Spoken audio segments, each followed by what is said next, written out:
Así es, estamos en el segmento de entrevistas acá en Notivoz y hoy nos ha recibido en su oficina el comandante Bayardo Arce Castaño, asesor para asuntos económicos de la presidencia. Muchas gracias, comandante, por atendernos acá en su oficina.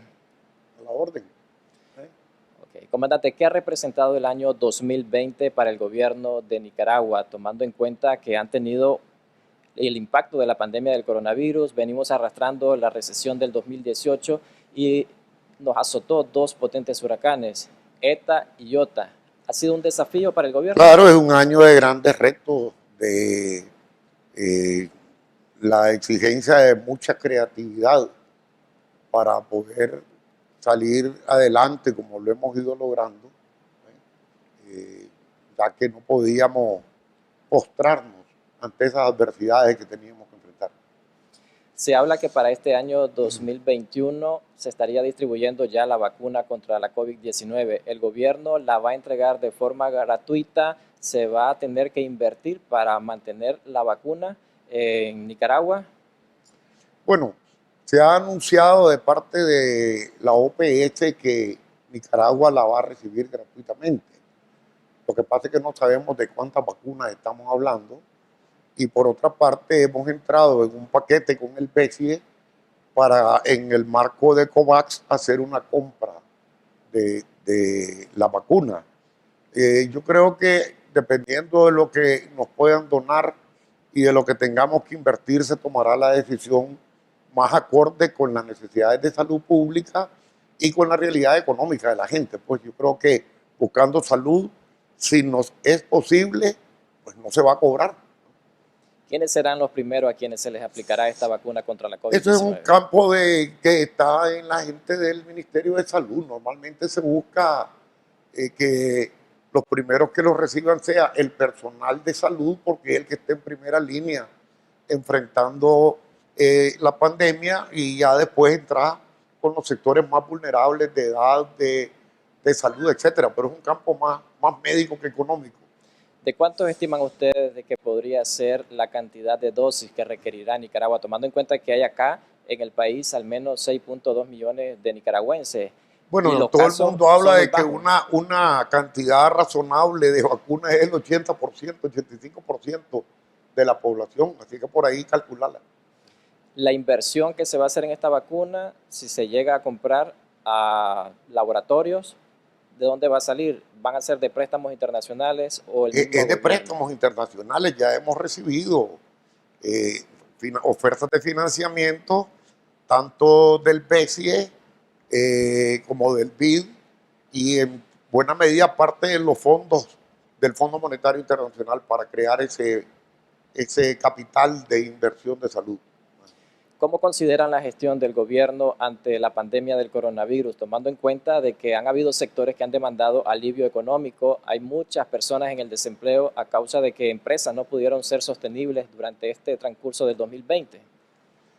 Bueno, la verdad es que nosotros no estábamos en condiciones de estar dando alivios económicos porque estábamos experimentando un bloqueo de parte del gobierno norteamericano en los organismos multilaterales y no teníamos esa disponibilidad. Tuvimos que apoyarnos en la creatividad de nuestro pueblo trabajador y en el espíritu de sacrificio que ha caracterizado a los nicaragüenses. ¿Qué significó la creatividad? Por un lado, el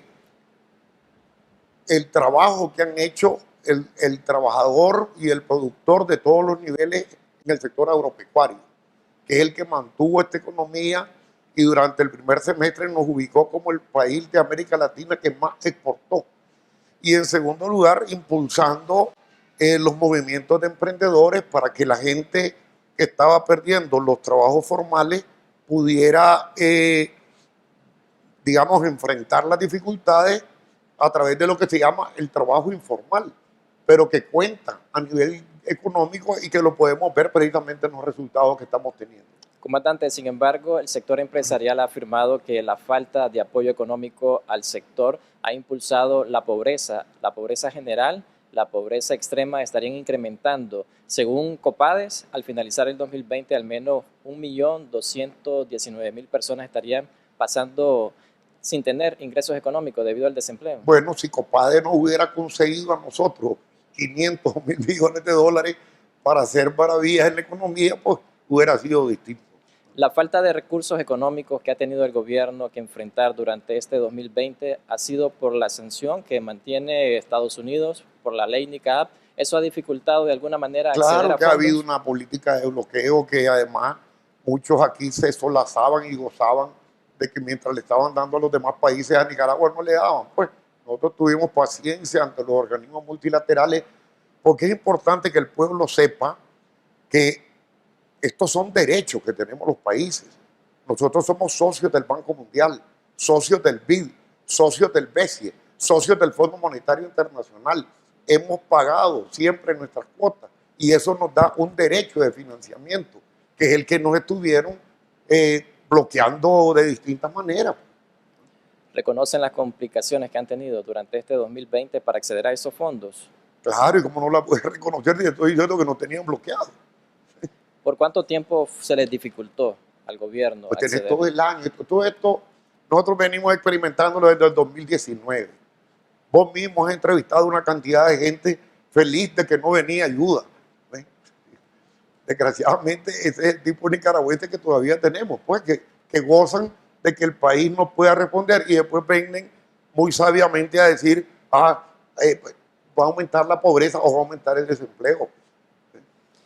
Con el tema del desempleo, comandante, ¿qué va a hacer el gobierno durante el próximo año 2021? Tomando en cuenta la cantidad que le dije hace pocos minutos que estarían pasando sin tener ingresos económicos debido a las consecuencias que ha dejado la COVID-19, la falta de atención de parte del gobierno, según ha expresado, esto está incidiendo. Bueno, primero nosotros hemos conseguido fondos debido al IOTA y al ETA para la reconstrucción. Eso implica que va a haber mucha obra pública, mucha inversión pública que va a generar empleo, que va a dinamizar la economía interna. La construcción genera la industria de cemento, la industria de hierro. Nosotros seguimos adelante con nuestros programas de tipo social, construcción de hospitales, construcción de escuelas, que también te generan empleo y dinamizan otros sectores de la industria. Y por supuesto, dentro de todos estos esfuerzos, nosotros seguimos apostando al papel creativo de los nicaragüenses. Esa es una discusión que teníamos, recuerdo, en la última visita con el Fondo Monetario. Si vos te fijas, siempre los estimados de ellos son un tanto más negativos que los resultados finales. Y les decíamos, el problema de ustedes, y lo entendemos, es que ustedes no toman en cuenta lo que llaman la economía informal. ¿Por qué no la toman en cuenta? Es difícil de medir, realmente es difícil de medir, más machiche, ir a ver cuántos empleos tenés, etcétera, etcétera. Pero esa es una realidad de soluciones, de gente produciendo. Yo recuerdo que en un momento dado nos llenamos en el país de gente vendiendo pollos asados, en todos lados. La gente buscaba cómo defenderse. Y no es solo que se generaba el ingreso de ellos y de su familia, sino que ayudaban a la industria avícola a estar vendiendo esos productos. Hoy, en esta época del año, lo que veo yo que la explosión es de gente vendiéndote lo que se consume en la Navidad, los pasteles, los queques, etcétera. La gente busca cómo responder a sus temas y eso tiene un impacto en la economía. Eso no saca a un país de la pobreza. Por eso es que te hablo de todo el plan de inversión pública y esperamos que esa misma situación vuelva a atraer la inversión extranjera y nacional. Vos hablas de empresarios nicaragüenses que dicen que va a haber pobreza. Bueno, que ayuden, que inviertan, hombre. Si ellos invierten, generan empleo. La pandemia de la COVID-19 y el impacto de los dos huracanes, le hablo de Iota y ETA, ¿vino de alguna manera a poner en jaque las finanzas públicas? Pues no, nosotros nos íbamos defendiendo. ¿Ves? Te repito, si vos ves todas las cifras a mediados de año, Nicaragua era el país que mejor comportamiento tenía en la producción agroexportadora. Afortunadamente, como este asunto de la pandemia ha sido de oleadas, ya a partir del segundo semestre se comenzó a relajar y a abrir un poco la economía internacional y volvimos a recuperar los mercados, por ejemplo, de la maquila y de una serie de productos. Ahorita estamos otra vez con el temor de que vuelva a haber un cierre, pero nosotros hemos aprovechado cada, digamos, posibilidad que se le ha presentado al país para empujar la economía. A pesar de la presión internacional que hubo por la pandemia del coronavirus, donde se le hacía un llamado al gobierno de Nicaragua para proteger a sus ciudadanos, a dictar medidas de confinamiento y restricciones en ciudadanías, ¿por qué no lo hicieron o estuvieron siguiendo el modelo ¿Cuál presión sueco? internacional? Que el Departamento de Estado de Estados Unidos nos diga eso, pues, estos señores andan queriendo decirle a todo el mundo cómo hacer las cosas y ni siquiera saben hacer las propias, porque el país con más contagios y más muertes en el mundo por COVID son ellos.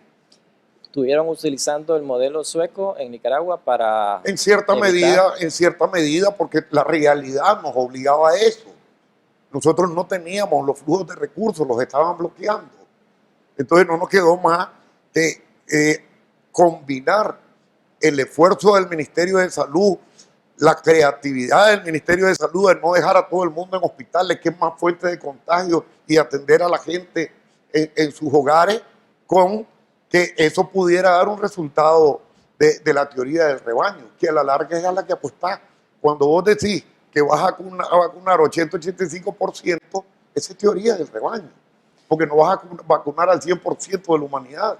Comandante, hablando sobre temas económicos, en 2019 se aprobó una reforma a la ley de concertación tributaria. Desde entonces el sector privado ha dicho de que esto ha venido a asfixiarlos económicamente. Incluso han tenido que cerrar operaciones algunas empresas o despedir o suspender personal.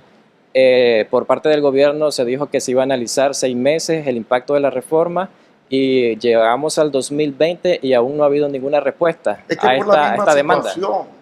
La misma situación, efectivamente, nosotros estábamos claros de que las medidas fiscales eran duras, altamente exigentes, y nos propusimos esa revisión porque no esperábamos un acto tan canalla de bloqueo contra el país.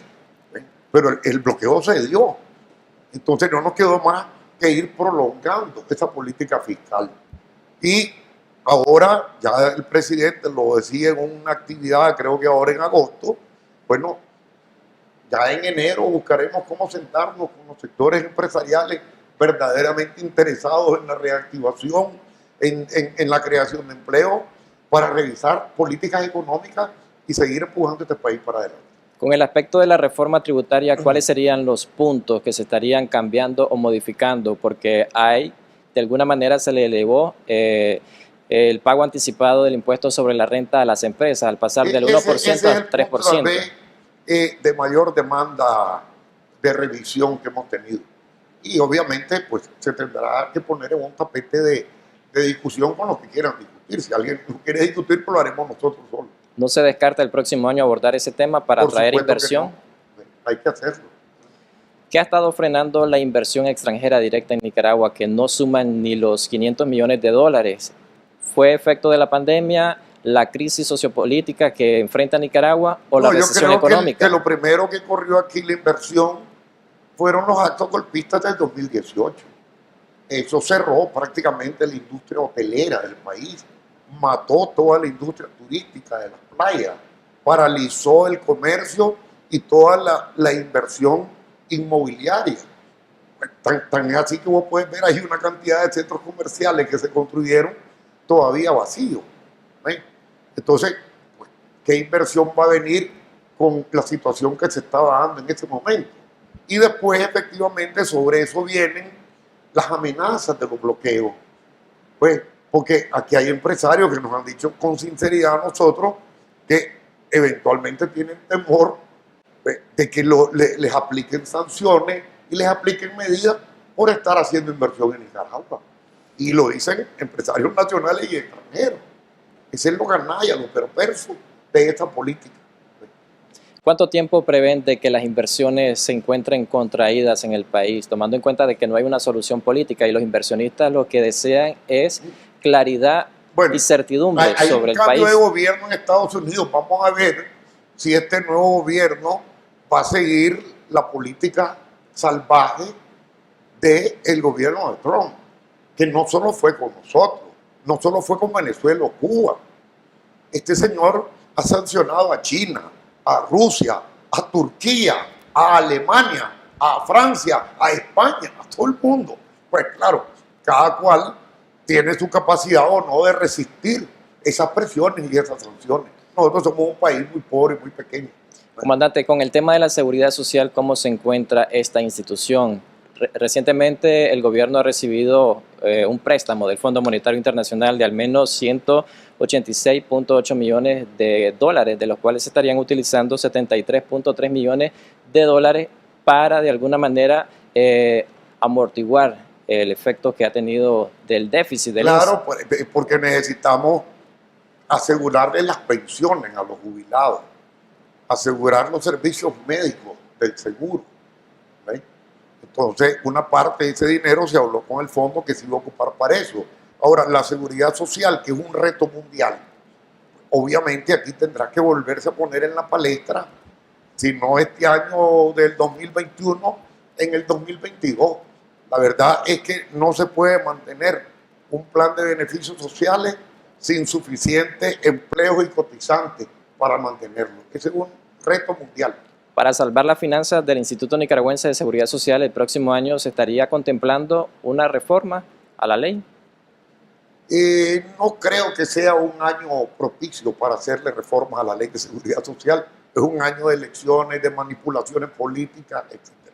¿No le conviene en este caso al gobierno realizar? No le conviene al país. Acordate que aquí, con el cuento de que estábamos haciendo un ajuste en la seguridad social, fue que se desató toda la violencia en el país. ¿Y quiénes fueron los que protestaron? Los que menos tenían justificación.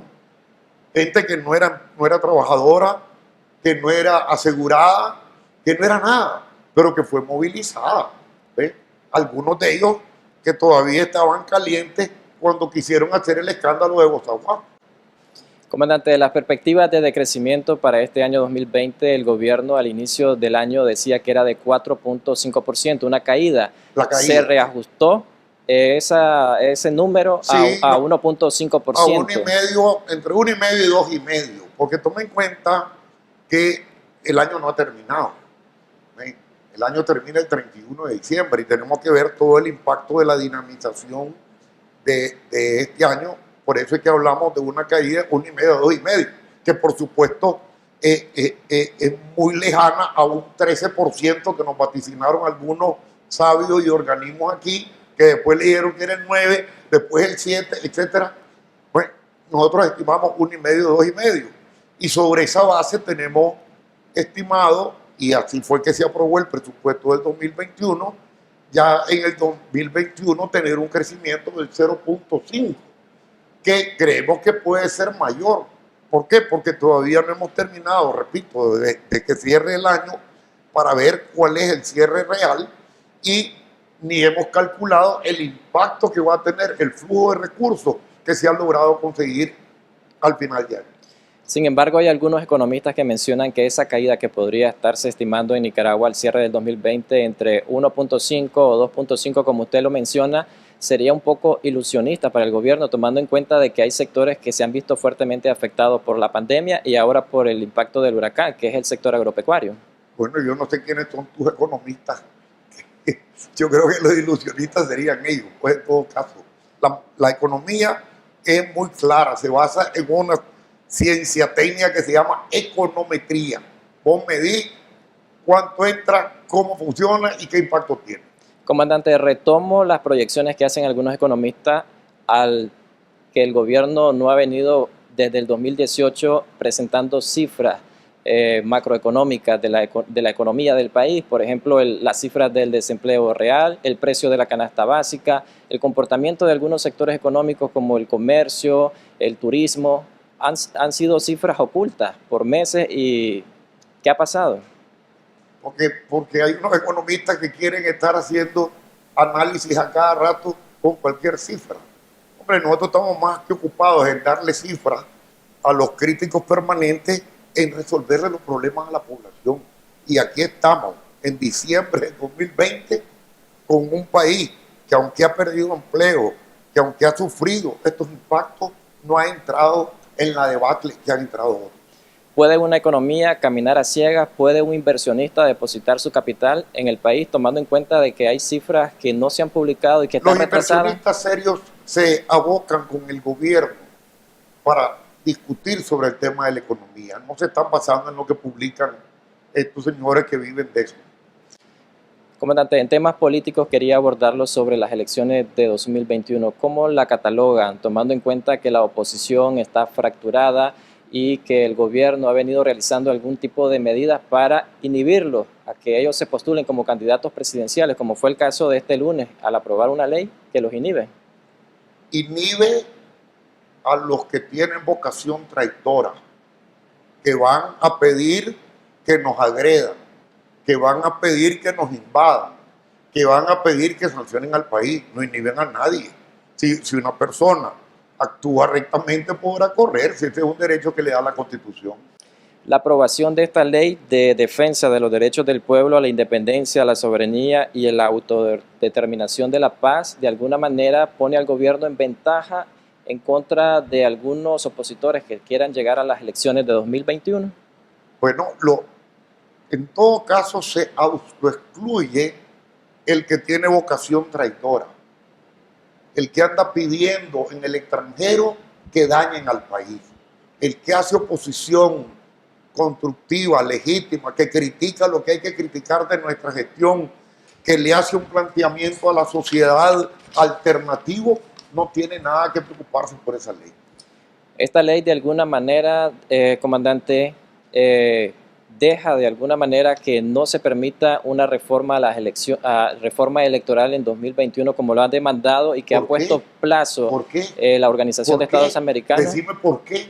¿Por qué inhibe eso? Pues se lo pregunto porque de alguna manera... Vos lo estás afirmando. Decime por qué lo afirmas. Pues sí, se lo pregunto porque de alguna manera la ley pone en desventaja a los opositores y el gobierno queda a favor. Repito, no ponemos en desventaja a ningún opositor. En todo caso, se autoexcluyen los traidores, los que andan pidiendo en el extranjero que dañen al país, los que trajeron a William Walker, los que trajeron a las tropas, ¿ves? Que tuvo que enfrentar Sandino. Estos son los que se autoexcluyen. ¿Habrá reforma a la ley electoral en 2021? Claro que sí, ya también se ha anunciado eso. ¿Será en mayo? Ya dijo que viene la discusión de la reforma electoral con la fuerza política. ¿Será antes de mayo como pusieron de plazo la Organización de Estados Americanos? Tendrá que ser en los plazos. Yo creo que es obvio que será antes de mayo, no porque diga la OEA, sino porque son los plazos normales de un proceso electoral. Comandante, ¿cómo valora las nuevas sanciones que ha impuesto el Estado de Estados Unidos a nuevos funcionarios, en este caso al diputado Wálmaro Gutiérrez, a un jefe de la Policía Nacional? Para mí ya te dije que son canalladas, son actos perversos de imperio. Y yo no sé cómo ustedes las pueden, te digo a vos también como periodistas, las pueden ver de lo más normales. Es decir, vienen en un país extranjero y dice que unos nacionales de aquí son culpables y los sancionan. ¿Dónde está el principio universal de la inocencia? ¿Dónde está el principio universal del derecho a la defensa? ¿Dónde está? Nada de eso existe. Nada de eso le preocupa a los que dicen que defienden los derechos humanos aquí. Felices porque sancionaron a alguien. ¿Pero por qué lo sancionaron? ¿De qué lo acusaron? ¿En qué momento tuvo derecho a la defensa? No existe nada de eso. Aplausos. Lamentable los que hacen eso. Estas sanciones han venido a debilitar la base del Frente Sandinista, tomando en cuenta que son al contrario, individuales. le viene a fortalecer más. Nunca olvide usted, amigo, que los sandinistas nacimos, nos desarrollamos y derrocamos a la dictadura como un principio. Patria libre o morir. Comandante, ya para ir finalizando esta entrevista, ¿cuáles son las perspectivas para el 2021 en temas económicos, en temas sociales y en temas políticos? Ya te dije que nosotros ahorita teníamos proyectado 0.5% de crecimiento, pero tenemos que esperar que cierre el año, tenemos que calcular el flujo de recursos que hemos logrado negociar ahorita al cierre de año para reestimar, creo que va a ser más positivo. Desde el punto de vista político, vamos a elecciones, pues vamos a ver cómo se acomoda la llamada oposición, pues que está súper toqueada y esa no es culpa nuestra, sino de que todos los que quieren ser presidente, pues. Dicen que uno de los males de este país ha sido la presidentitis, pues, y ahí la estamos viendo ahorita. Pero ojalá se logren unir, porque para la democracia del país, para el bienestar del país, pues, es bueno que haya una fuerza coherente alternativa, ¿ves? Donde la democracia real pueda funcionar. Comandante, gracias por recibirnos acá en su oficina y hablar sobre estos temas, sobre lo que ha ocurrido en el 2020 y las proyecciones que hay para el 2021, y hablar sobre temas económicos, temas políticos y temas sociales. Bueno, gracias a vos por la oportunidad y ojalá, ya ni sé cuánto tiempo ocupamos, ojalá tengas tiempo de sacar todo lo que hablamos.